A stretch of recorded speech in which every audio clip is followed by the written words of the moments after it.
Sexta-feira, agora nós tivemos o prazer de nos partilhar com clientes que viraram amigos.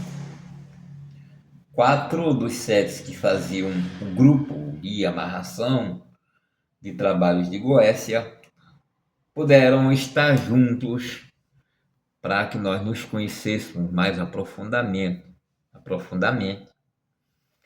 e tomar aquela ceva geladíssima. Isso sim foi maravilhoso. Desses 4, 2 conseguiram uma aproximação maior com a pessoa amada. Dos 4, os 4 tiveram uma abertura a nível financeiro, profissional. As coisas foram bem melhores para eles. E há até um em especial que não esteve presente, com o Filipão. O Filipão tem dado aí testemunhos excelentes de que desde que começou o trabalho conosco, ele modificou muito até sua forma física. Foram 14 quilos, segundo ele, perdido em 2 semanas e pouco que nós estamos aí de trabalho. Então isso foi super maravilhoso. Com esses indivíduos que estiveram conosco, que se tornaram amigos, conversamos sobre tudo. E houve uma pergunta que eu creio que é de todos aqueles que fazem a amarração de amor para a sua amada. O que devemos fazer depois da amarração? O homem fez a amarração, espera 24 horas e manda o textão? Faz a amarração e bloqueia? Faz a amarração e vai lá na casa dela? Faz a amarração e a convida para jantar? O que é que se faz?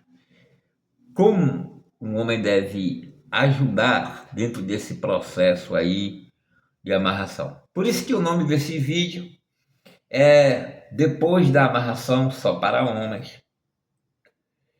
E você está no canal Filhos de Lúcifer. Está com Nicodemo Silva, um bruxo de verdade, um ocultista de verdade, que iniciou seu trabalho em 1994. No caso, já são 25 anos no ar. Então, tarô, baralho cigano, numerologia pitagoriana, cabalística, numerologia e mapa astral dos odus. E aí é muito interessante como os odus regem o seu destino. Jogo de búzios, oráculos ferianos, pactos daimoníacos, alianças, acordos para uma modificação completa aí na sua vida. É você entrar em contato com 819-9393-383. 819-9393-3813. Só é ver aqui, dar uma olhada no primeiro comentário que nós fixamos e você terá aí o nosso número para entrar em contato e marcar sua consulta ou fazer suas alianças e pactos. Vamos ao vídeo. Pensamos nós que essa coisa de fazer trabalhos de amarração é algo dessa geração de internet. E não é. Se nós pegamos a obra principal de Gilberto Freire, nós veremos em Casa Grande Senzala algo que até os dias de hoje funciona. As meninas, nas épocas juninas, colocam os santinhos de cabeça para baixo. Isso acontecia muito no Brasil colonial, segundo o autor citado, para que as meninas conseguissem um bom namoro, um bom casamento, e assim era. Segundo Gilberto Freire, ao relacionamento que as pessoas da Casa Grande tinham para com os santos católicos, era como se fossem filhos, vassalos, entes queridos. A relação era muito intensa. E aí se paparicava os santos com bolos, com doces. E quando eles não davam o que a menina queria, ou no caso, o namorado, alguém que a cortejasse, ela colocava esse santo no castigo, essa estatuetazinha no castigo. Então, a obra do autor que citei agora, ela é permeada disso, desse entreamento, desse enlaçamento entre pedidos das meninas coloniais, das sinhamoças, em relação a casamento, a noivado, namoro e casamento. E também existe na Bíblia, você pega aí uma versão, uma Bíblia católica, e você terá o livro de Tobias. Tobias era amigo de Rafael, e o pai de Tobias queria muito que ele se casasse. E se casasse com uma mulher específica. Era uma mulher que ela já tinha tido 7 maridos e eles eram mortos justamente na lua de mel por um demônio chamado Ashnedai ou Asmodeus. Então Rafael, que na verdade não era apenas um humano, mas um anjo, ensinou a Tobias como expulsar, como fazer o exorcismo desse demônio. Diz lá na Bíblia que Tobias foi até o lago, pegou um peixe específico, tirou dele o fígado e queimou dentro de casa, expulsando assim esse demônio. E aí o anjo Rafael o acorrentou e prendeu no deserto. Isso está na Bíblia. Então você vai ver muitas coisas interessantes. E o mais destacado nisso é que o pai da moça já estava cavando a cova do Tobias. Porque pensava, assim como os outros morreram, esse também irá morrer. O que, claramente, não aconteceu. Então, a religiosidade católica colonial e também as questões referentes à Bíblia, existem muitos exemplos de simpatias e de trabalhos feitos dentro da magia para que ou se brindar contra coisas ruins ou atar pessoas boas umas às outras. Dentro das religiões afro-brasileiras, essa busca pelo amor é dada em cima de uma entidade que nós chamamos de Pombagira. As origens de Pombagira, elas são as mais ignotas, as mais misteriosas possíveis.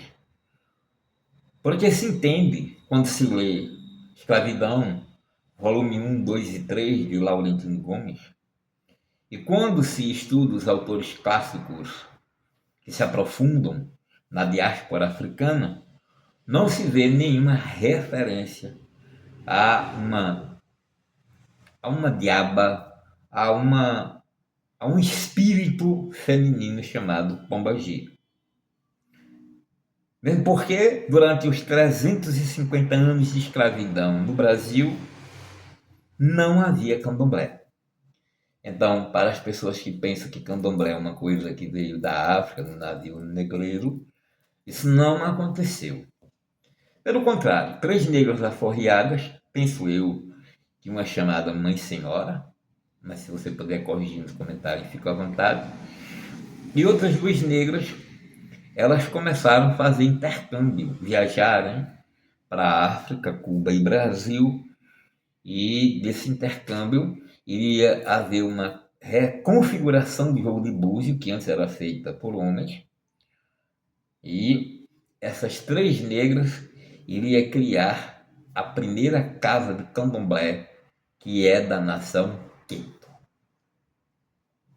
Essas coisas de nação é muito interessante, porque a pessoa que vai cegamente para buscar, por exemplo, fazer um ebori, não é? Que é quando a cabeça se alimenta, ou para buscar mesmo um trabalho relacionado com pombagira, o leigo ele mistura tudo. Mas na verdade é muito fácil distinguir as nações de candomblé. Por exemplo, se você está tratando com Babalorixá ou Babalaú, a nação que você está seguindo, ou está trabalhando, ou está procurando, é a nação Quito.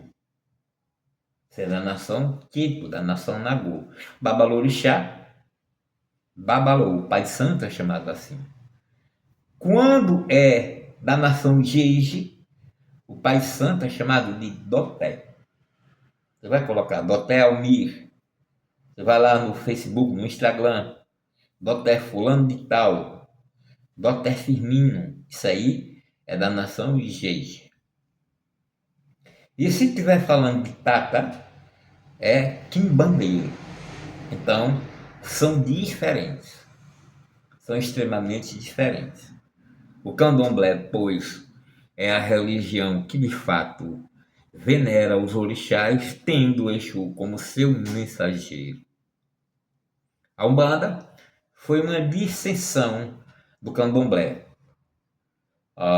Zélio de Moraes, ele, uma vez numa reunião de candomblé, ele levantou-se e foi pegar uma flor que estava ali e trouxe para a mesa, como um caboclo.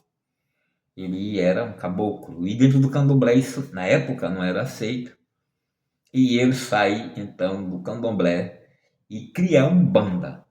Então, o candomblé é uma religião afro-brasileira, ou seja, descendente, tem os seus fundamentos na África, mas as asas estão no Brasil, as raízes na África e asas no Brasil, e do candomblé nasce essa primeira dissensão, que é justamente a de Umbanda.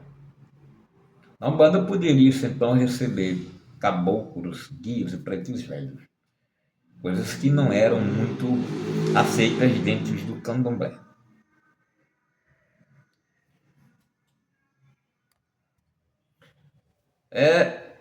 Nessa época em que nós estamos falando dessa separação, desse crescimento do candomblé do Brasil, havia uma perseguição imensa da polícia que adentrava os terreiros, invadia o roncó, quebrava os santos. A polícia chegava e essa coisa do candomblé era extremamente marginal.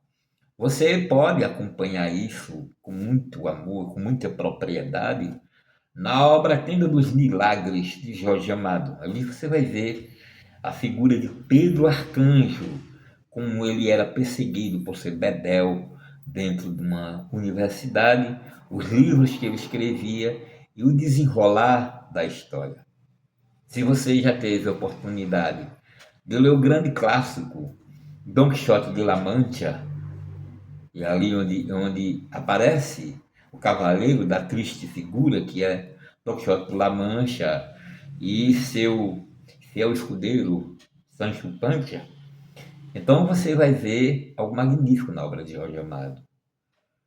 Nós teremos, pois, em Pedro Arcanjo, o cavaleiro da triste figura brasileira, o Don Quixote brasileiro. E ali você vai se aprofundar nas perseguições que haviam no terreiro, e ali dito de uma maneira muito Jorge Amada, muito maravilhosa. Então, você precisa estudar exatamente isso. A Umbanda, ela nasce exatamente porque dentro da Umbanda o que ia ter era coisas de luz. Não ia haver padês para Exu, não ia haver, e no princípio não havia, não ia haver essa relação com o sobrenatural pesado, o obscuro, aquilo que assustava as boas famílias, as boas condutas. Então, é assim que nasce a Umbanda, da covardia de se enfrentar a polícia. O candomblé é rejeitado por Zé Luiz de Moraes, e aí nós teremos a Umbanda. Porém, havia também Desmond de Gouveia, que ali na alcova, na escuridão, recebia esses espíritos rebeldes. Aí nós teremos aí pela primeira vez uma conotação, né? Pombagira e Exu. Desmond de Gouveia, ele recebia Pombagira sete encruzilhadas. E Manheda, em outro local, que ela não conhecia, o pai Dezinho, que recebia a classe social, era um homossexual que recebia a classe social mais abastada, era um analfabeto, iria receber Exu, sete encruzilhadas.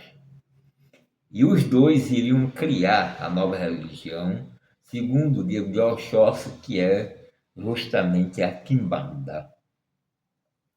E aí, como no candomblé, os orixás aqui comandam tudo, sendo Exu o escravo, e também Exu vai ser muito serviçal dentro da Umbanda, na Quimbanda, Exu maioral desponta como o maior entre todos, ficando os orixás, caso os tenha, apenas na tutela desse orixá maior. O panteão regido por Exu e depois por Pombagira, e sendo que vier depois de espíritos, de almas penadas e tudo, tuteladas aí pela a divindade, no caso o Exu maioral, que deixou de ser escravo aí do candomblé e passa a comandar toda a ritualística que vem depois, inclusive, como eu falei, esses espíritos obscuros e particularmente das outras pombagiras da corrente de Évora, de bruxas, entre outras. Então, não pense você que a busca para Exu em candomblé é igual como um Exu de Umbanda, e esse Exu de Umbanda ele vai ser igual a Exu de Quimbanda. Não vai rolar. Mas Pombagira desponta exatamente ali, nos terreiros, né, mais clandestinos de candomblé, e particularmente ali na casa, no terreiro de Désio de Golmé, e depois na casa de Manhieda. E aí é que vem surgir com muita mais força essa figura da mulher rebelde. Essa mulher rebelde que nós não vamos ver nenhum comentário sobre ela nas obras clássicas a respeito de candomblé, a respeito da diáspora africana. Por exemplo, na obra de Pierre Verger, Orixás, que é um dos clássicos referente ao culto afro-brasileiro, particularmente ao candomblé, não existe, da primeira página à última, sequer uma referência a Pombagira, no caso, a mulher de saias.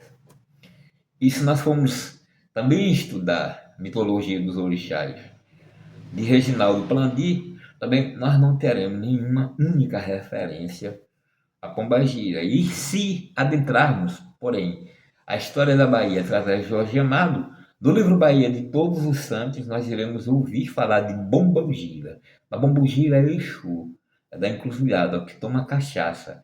E as outras referências são todas elas para os orixás, nenhuma para Pombagira. Então, Pombagira é uma coisa que vai nascendo ali, que vai sendo cozinhada ali, na alcova da quimbanda, na alcova do terreiro de Pai das de Gourmet, como nós já falamos. Mas não havia essa personalidade, essa pessoa, ela não acontecia, ela não veio da África, ela não estava nos navios negreiros. Bombogira, Exu sempre esteve ali. Mas Pombagira, essa coisa feminina, não. E a importância desse conhecimento é que quando você, homem, está sofrendo por uma mulher, e aí você procura e tem sempre um amigo ou uma amiga que vai fazer uma referência, e ela vai dizer: vá lá na casa do meu pai de santo. Lá no candomblé tem tudo, é completo. Tem umbanda, tem quimbanda, e tem candomblé. Eu vou somente para Umbanda. Mas isso não existe. Não existe. Candomblé, Umbanda e Quimbanda são três religiões diferentes. O que acontece é que em Candomblé vai acontecer a Jurema Sagrada. Então vai ter os rituais da Jurema Sagrada. Mas a Jurema Sagrada não é Umbanda, que a Umbanda é uma religião à parte. Dentro da Umbanda pode ser estudada a obra, inclusive, de Allan Kardec, o Evangelho segundo o Espiritismo. E existe, depois de Rubens Saraceni, toda uma teologia de Umbanda por trás. Umbanda não é candomblé. Umbanda não faz parte de candomblé. E tem quimbanda que eu vejo a menina aqui falando. Tem quimbanda, porque meu pai trabalha na esquerda e corta bicho e é uma energia pesada, não. A esquerda no candomblé é apenas a esquerda no candomblé, somente. Não tem a ver com quimbanda. Porque no candomblé, repito, no candomblé quem manda são os orixás. Existe o culto de guias e caboclos, que no caso é Jurema, e existe aí o lado da esquerda, mas não vem a ser a Jurema Umbanda e nem vem a ser os trabalhos de esquerda de Quimbanda. Não há. É uma coisa completamente diferente. Uma coisa é uma coisa, outra coisa é outra coisa. Então, quando uma pessoa diz isso para você, ela não sabe de nada. Inclusive, pombagira, que você vai procurar para a área amorosa, trabalha no candomblé de um jeito, trabalha na umbanda de outro jeito e trabalha na quimbanda de outro jeito, de outra forma. Então, não pense você que é a mesma coisa, você vai estar se perdendo e você vai ser extorquido se você pensar que uma coisa e a outra coisa são as mesmas coisas. Rubens Saraceni iria escrever um livro extremamente singular, Orixá Pombagira. Isso é extremamente novo. É fundamentação do mistério na Umbanda, Rubens Saraceni. E aqui eu vou ler para vocês sentirem o choque da história. Todo mundo sabe, e se não sabe é interessante ver, que o que se joga nos búzios, o que fala nos búzios não são Exu de Catiço, que são os Exus menores. Exu Arrancatoco, Exu Viludo, Tranca-Rua das Almas e outros. Não falam no jogo de búzios. Ok? Se você estiver procurando um doté e ele for jogar os búzios, Pombagira e Exu Catiço não falam ali. Ok? Por quê? Porque só quem fala no jogo de búzios são os orixás. E Pombagira não é orixá. Nós já falamos que ela é uma invenção pós-escravidão, uma coisa muito recente. Não é que não houvesse espíritos ali no período da escravidão femininas que não fossem agressivas. Haviam sim, porém, a denominação Pombagira ela foi sendo trabalhada em cima de um outro mito, que nós vamos falar daqui a pouco. Vamos ver o que diz Rubens Saraceni sobre esse livro. Orixá Pombagira, mais um mistério desvendado de Pombagira. O orixá feminino cultuado na Umbanda. Veja, não existe na Umbanda tradicional nenhum orixá como Pombagira. Por muitos anos ela foi estigmatizada sob o arquétipo de moça da rua, o que gerou vários equívocos e, por que não dizer, muita confusão, pois diversas pessoas já recorreram a ela para resolver questões do amor, ou melhor, para fazer amarrações amorosas a custas de qualquer sacrifício. Os assentamentos de Pombagira são feitos diferentemente dos de Exu, que corta galinha e que há aquela sangria desatada, são feitos com coração de boi ou coração de galinha, os assentamentos. Agora, Rubens Saraceni, inspirado pelo pai Benedito de Aruanda, Umbanda, traz à tona a revelação dos mistérios que envolvem esse orixá. Somente para Rubens Saraceni aquele é orixá. Ele explica que Pombagira não fazia parte do panteão iorubano, e que o seu nome não era revelado na Teogonia Nagô. Não existe.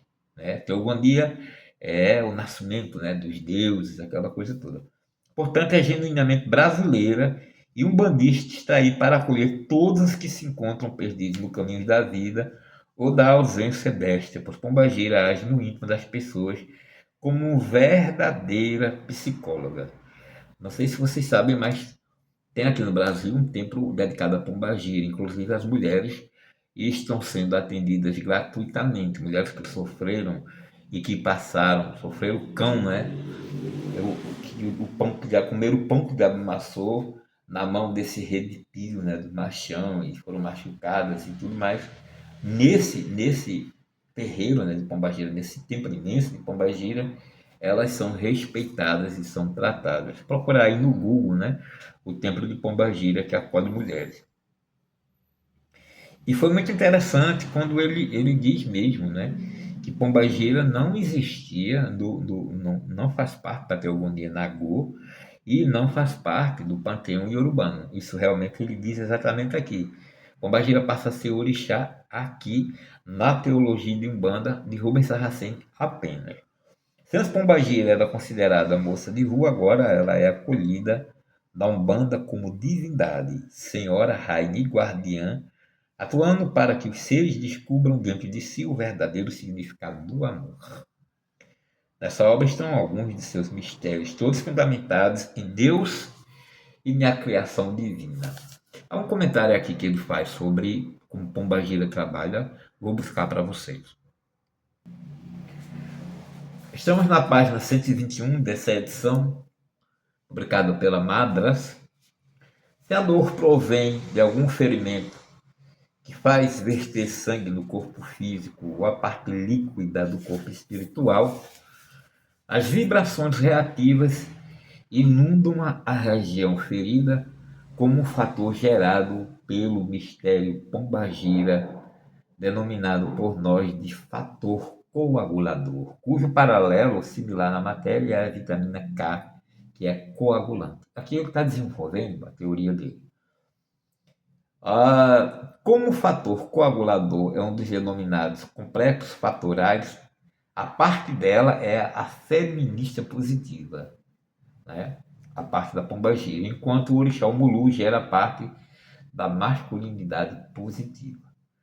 Isso aí a gente vai conversar a respeito depois.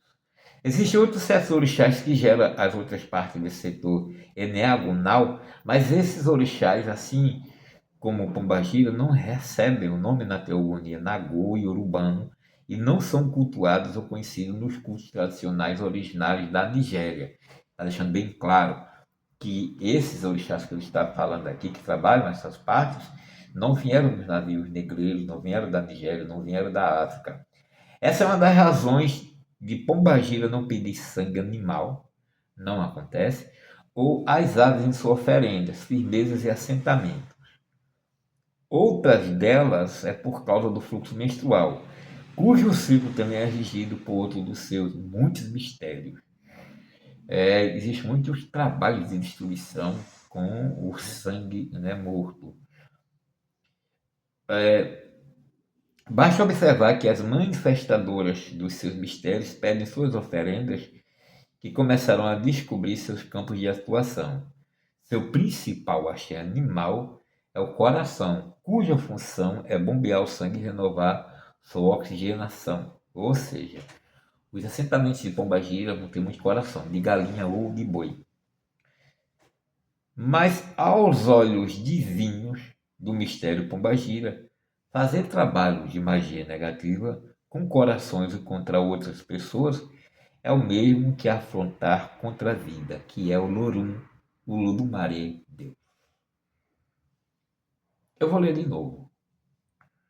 Mas aos olhos divinos do mistério pombagira, fazer trabalhos de magia negativa, são trabalhos que são de separação, né? Com corações e contra outras pessoas, é o mesmo que afrontar contra a vida, que é o Lorum. Que assim procede está abrindo sobre os seus próprios pés um abismo dos mais tenebrosos dos já conhecidos por nós. Se as pessoas que fazem trabalhos contra os seus semelhantes com corações, e aí falando das amarrações, soubessem o que os aguardam após o desencarne, com certeza renunciariam a essa prática errada e imediatamente começariam a clamar pelo perdão dos seus pecados, nas suas ignorâncias sobre a reatividade dos orixás, cometeram usando um dos seus axés de pombagira para atingirem suas vítimas. E ele está falando aqui desses mistérios de pombagira, de amarração, coisa do amor. O inferno que as engolirão abre-se sobre os seus pés, assim que iniciam essas práticas mágicas criminosas, punidas com o horror dos abismos pelo negativo do mistério pombagira. Porque existe o positivo do mistério pombagira. Também as pessoas que fazem trabalho de magia negativa com sangue de animais ou com sangue menstrual abrem em suas vidas sob seus pés assustadores e tenebrosos abismos que os puxarão para dentro deles assim que desencarnarem. É como se você abrisse, né, um buraco negro aí sobre seus pés. Mulheres que fazem trabalhos contra seus desafetos com sangue menstrual, isso também acontece em Lilith. Tem muita gente maluca trabalhando com Lilith, porque o correto de trabalhar com Lilith, sabe, é muito bonito. Existem os perfumes dela, as coisas que ela gosta, mas existe muita gente doente procurando pombagira. Pessoas que não realizaram as suas fantasias sexuais, mulheres que são quentes sexualmente e casaram porque era interessante, casar com médico, advogado e juiz, que não as satisfaz sexualmente. Mulheres que têm, sabe, muitos problemas de ser, tem um marido submisso quando ela quer ser submissa ou o contrário, sabe, pessoas que não realizaram aquelas fantasias que elas consideram, por questão da religião, de antissociais, sabe, essas pessoas geralmente espelham as suas loucuras na divindade, né, que estão procurando, ou na entidade, como no caso Pombagira, é uma entidade, enquanto Lilith é uma divindade ou demonesa. Mulheres que fazem trabalho contra seus desafetos com sangue menstrual abrem por dentro de suas vaginas espirituais abismos horrendos que por fora têm o tamanho de seus órgãos genitais. Por dentro são imensuráveis porque estão ligados a abismos esgotadores das aberrações sexuais.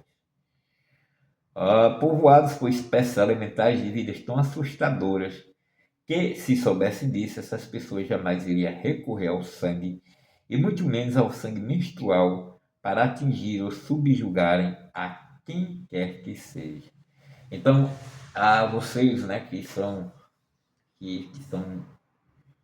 sabe, que têm umas noções aberrantes sobre trabalhar, inclusive com Lilith, com sangue morto, aqui vai um comentário muito interessante de um dos maiores médiuns da América Latina, que é Rubens Saraceni.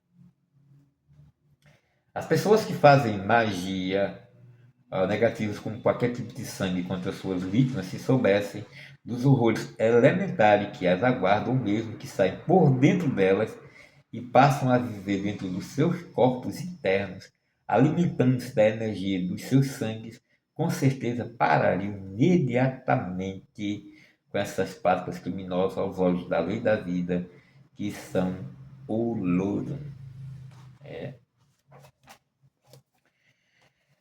Então, é o que mais acontece, né? Essa entidade pombagira, elas mesmo contam a história delas, são mulheres que são do cabaré, que não morreram na porta do cabaré, na porta da delegacia, sabe? Existem essas coisas, né? Que marcam muito bem essa questão da pombagira em si. Então, mulheres que foram completamente ali frustradas na sua parte mais afetiva, na sua parte amorosa, elas estão agora vindo para trabalhar justamente esses relacionamentos, fazer amarração, separação, etc. e tais. E são mulheres que não têm essas pombagírias consciência no que se refere à divindade, particularmente ali no candomblé na mão esquerda, e ali na quimbanda, começando a ter uma consciência mais elevada quando são trabalhadas dentro de umbanda. Daí porque Chico Xavier ia vendo seus umbrais, em determinadas partes dos umbrais, essas pombageiras cuidando de muita gente que estava ali justamente nesses abismos de horrores sexuais, que só pode entrar ali uma pombagira, é um desses mistérios, e Chico Xavier comenta muito a respeito. O sangue, e por mais incrível por mais que a gente possa criticar o testemunho de Jeová, mas o correto é que mesmo Jeová, no Velho Testamento, logo no início, diz que você pode comer de toda a carne, mas o sangue é meu. Então, existe sim um mistério no sangue, e trabalhar com sangue morto, né? Trabalhar com desse tipo, com pombagira e particularmente com corações, né? De boi e de galinha, vai gerar algo extremamente complicado pós-desencarne. Então, é isto que Rubens Sarraceni nos diz. E ela, a pombagira, é diferente de Lilith e inspirada em Lilith. Vamos saber sobre isso. Quando a gente começa a investigar essa questão de Kisikiu Kaha Lilith, nós teremos as primeiras pistas delas. Nós pensamos que o nome dela não está na Bíblia, mas está. Você colocar aí no Google Lilith na Bíblia e vai haver alguma versão que tem o nome da Lilith. É justamente no livro Zohar, o livro dos esplendores, que teremos pela primeira vez ali a criação de Adão e de Lilith. E Lilith, ela não nasce da costela de Adão. A divindade, os Elohims, a fizeram igual como fizeram com Adão. Ali da argila, do barro. E ela não quis, segundo o Zohar, livro dos esplendores, se submeter, ficar por baixo de Adão. Razão pela qual ela foge do jardim do Éden. E os Elohims, o Deus, faz tudo para buscá-la de volta, mas ela conhece a pronúncia perfeita do nome de Jeová, que, segundo o mito, é a única coisa capaz de demover o diabo. E aí ela foge. Ela foge exatamente antes da criação de Adão e de Eva, de Eva, que é muito interessante, porque diz que, no capítulo, penso eu que 3, posso estar errado, vocês comentam aí, mas diz que Deus viu que Adão estava só e disse: far-lhe-ei uma ajudadora que lhe seja compatível.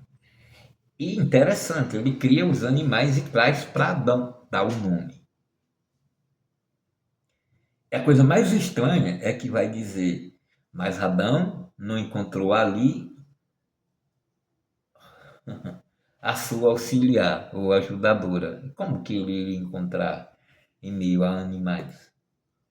E diz que Deus deu-lhe um sono e tirou dele a sua costela, e ele falou: agora sim, essa é sangue do meu sangue, carne de minha carne. Chamarei a ela de Eva, que será a mãe dos viventes. Então você percebe uma coisa muito maluca. A divindade quer dar uma ajuda, uma ajudadora a Adão e traz os animais para ele. Veja que coisa maluca. Somente depois, diz assim, dá o nome, né? Mas somente depois que ele dá o nome aos animais, e continua só não encontrando entre os animais, é claro, não é? O obséquio é lógico, uma ajudadora. Que coisa muito esquisita, né? Ali, zoofilia nas primeiras páginas da Bíblia, e as pessoas simplesmente passam por cima. Eu creio que esses primeiros capítulos de Gênesis incomodam muitos teólogos. E aí vai nascer a Eva, mas a Lilith fugiu. A Eva é que vai comer do fruto, né? Vai comer do fruto proibido. E muito interessante, por ela comer do fruto proibido, ela morre, né? Certamente morrerás, diz Deus a Eva: no dia que comeres disso, tu certamente morrerás. Mas o interessante é que Lilith, ela não estava aí, né? Ela não passou por essa maldição. Ela não comeu do fruto. Então, para quem cultua de fato Lilith, de uma maneira sadia, se sabe que ela não morreu, porque ela não comeu do fruto. Ela não é um espírito, ela não é um fantasma, ela é um imortal.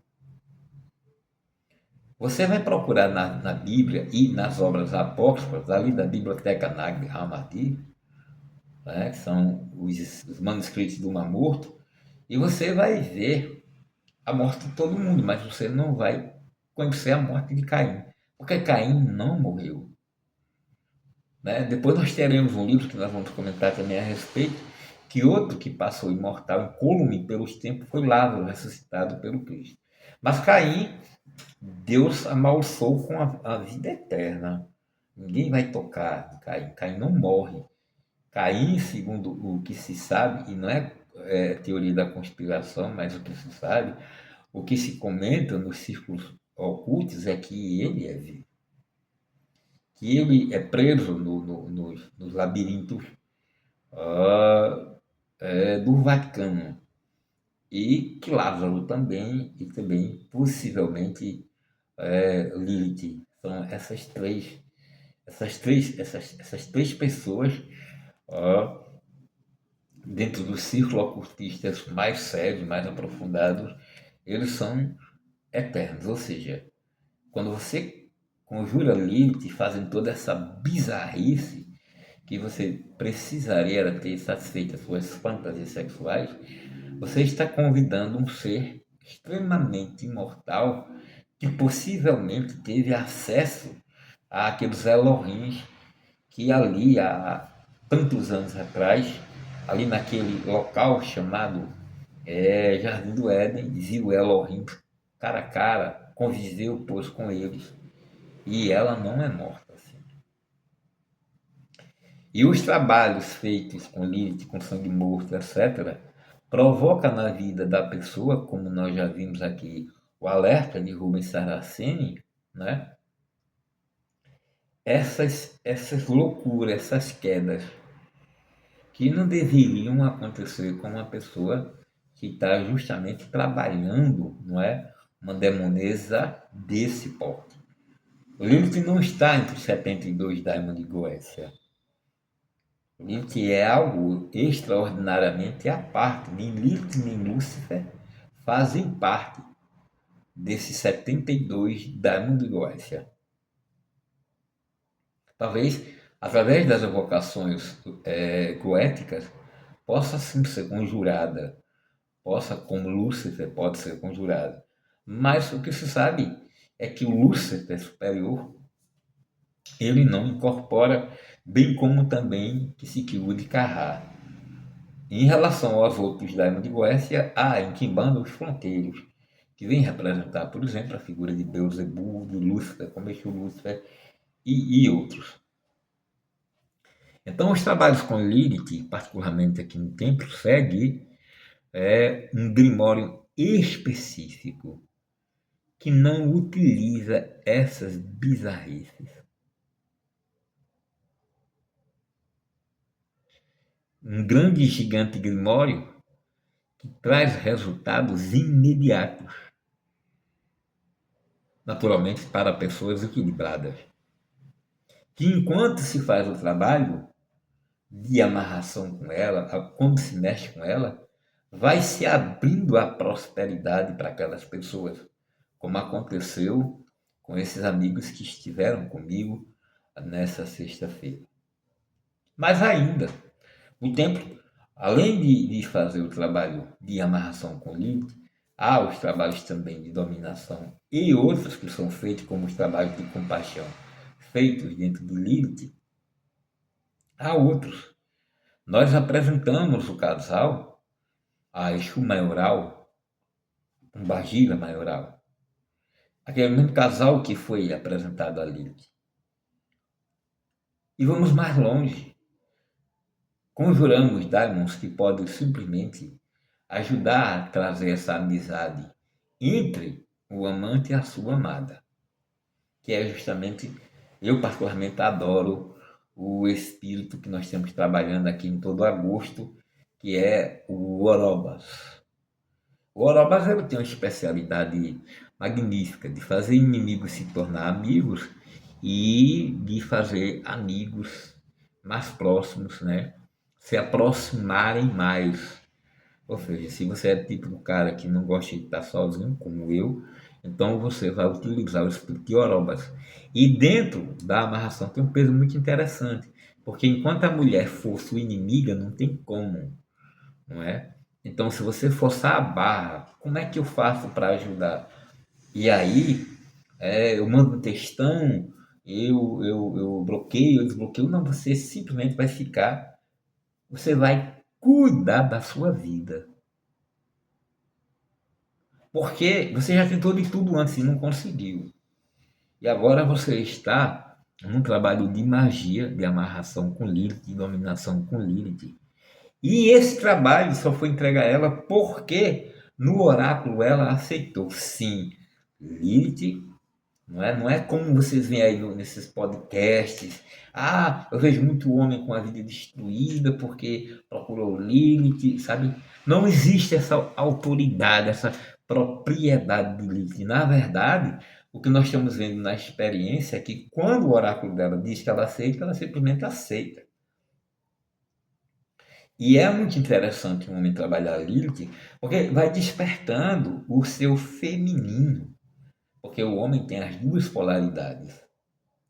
Esses homens extremamente machões, eles têm algum problema, né? Como o pastor aí, que de dia pregava aí contra os homossexuais e de noite estava fazendo uma investigação de brusinha e calcinha azul. Ok? Então, você precisa simplesmente procurar. Eu quero desatar esse feminino, porque às vezes é você ser machão, ser arrogante, sabe? Ser completamente dono, você é proprietário da pessoa, e a mulher cria ranço e repele você. Então você tem que trabalhar, não é ela. E o lance de você dizer, não, ela tem que deixar esse orgulho. É um orgulho. E não é orgulho. Não é? Você tem que entender que a mulher não vê o mundo como você vê. Será que você percebe que a mulher urina de copo? E você pode achar isso pouco, é pouco para você aqui. Por exemplo, eu coloco um baldezinho ali, quando eu tomo cerveja, eu vou dormir, só é colocar, estilingar e quando eu acordo, ali mesmo eu urino. A mulher tem que ir pro vaso. É diferente. Você sabia que quando a mulher faz sexo, facilmente ela pode engravidar e você não? O ônus de ficar com a questão do perigo da gravidez quando faz sexo sem camisinha é da mulher e não sua, você não engravida? Será que você percebeu que a mulher menstrua e passa por TPMs? Será que você percebeu que a mulher engravida? E aí você julga ela como você tem orgulho. E não é. São coisas de mulher. Ela pode estar de TPM. Você não sabe. Você não é mulher. Você precisa estudar mais sobre mulher. Você não pode julgá-la através, sabe? Simplesmente através da sua percepção. A sua cognição, se você não nasceu entre mulheres, se você não faz um trabalho como eu, que atendo desde 1994, no caso 25 anos, você não sabe o que é uma mulher. Você pensa que sabe. Você assiste filme de homem, você lê livro de homem, você joga futebol, judô, treina pitbull e você é completamente é, é, é, é, yang e você acha que conhece a outra parte. Você não conhece. E quanto isso é perigoso? É perigoso porque vai gerando aí os red pills. Não é? Os homens que só saem com a mulher, mas a mulher, eles querem fazer sexo com a mulher, mas a mulher tem que pagar a janta, tem que pagar o motel. Vai rolar aí os incels, os alfas, não é? Esses indivíduos que fazem livros contra a mulher, não é? A mulher não seja otário, e aí o anti-otário e tudo mais. E quando você está olhando, você não acha no Instagram, nas redes sociais dele, ele com nenhuma mulher, né? Ele está escrevendo o livro com mulher, contra a mulher, porque ele não precisa de mulher, ele convive com um homem, né? Porque somente na mente deles um homem tem de outro. Então, sabe, esse machismo, hoje em dia, ele não é. A mulher não precisa tolerá-lo. Se ela se sentir ameaçada, ela vai na delegacia feminina e você vai passar a usar a tornozeleira. Então, hoje em dia, é obrigação você ser cavalheiro com as mulheres. Senão você vai terminar como João Neto, o advogado. Eu não sei quem é. Bota aí que você acha. Bota aí João Neto, advogado, você vai ver o caso dele. Então, assim, você precisa estudar sobre mulheres. Você precisa aprender com mulheres porque rio e canoa sabe mais que pescador. O que você faz depois da amarração? Cara, você cria vergonha na cara. Você coloca um foco, sabe? Deixa de ser escravo seca. Coloca um foco, sabe? E trabalha, não, mas é o meu amor, meu amigo. Ela gostou de você porque você tinha foco. Ela gostou de você porque você parecia dono do mundo. E agora você está jogado aos pés dela. E você está analisando ela como se ela fosse doentia. E por que é que você, homem, tolera? O que é que acontece com você? Que você se torna capacho, que você fica rodeando como cachorro quando quer cagar. O que acontece de você se apaixonar por uma mulher que simplesmente lhe despreza? Você precisa passar por um psicólogo. Você não deveria fazer análise da mulher, você deveria ser analisado. Porque o homem sadio, ele não aceita. E é justamente por você aceitar esse problema da escravização que ela olha para você e sem mesmo ter nenhuma formação psicóloga, ela entende que você é masoquista. A sua insistência, a sua baixa estima provoca na mulher o que é pior. Por essa razão, eu aproveitei para vender meu curso chamado Ela Vai Querer Você. É muito legal. E os meninos dos quatro, os quatro ficaram com o curso e eu estou aproveitando para passar aí para vocês. Né?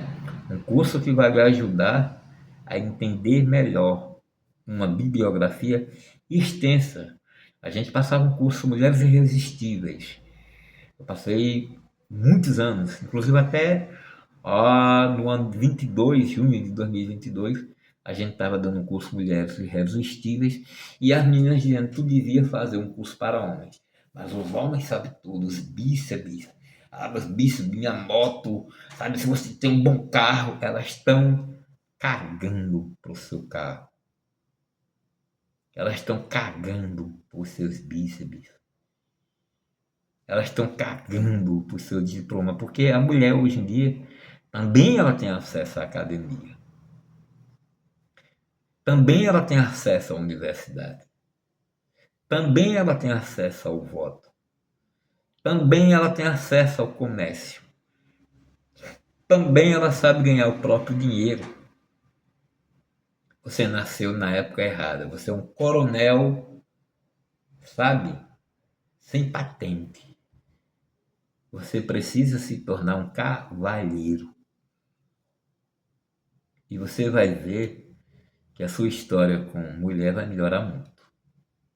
Qualquer coisa é 819-9393-3813. Vamos fazer o curso Ela Vai Querer Você. Não é? Daqui a pouco nós vamos estar aí com um livro publicado em relação a isto. O que é que você faz depois da narração? Você trabalha você, seu pessoal, seu intelecto, sua força física, sua inteligência. Você procura um foco que não seja a buceta dela, ok? Assim, porque ela gostou de você, porque você era o que você era, não o capacho que você se tornou. É isso que você faz depois da narração. Eita!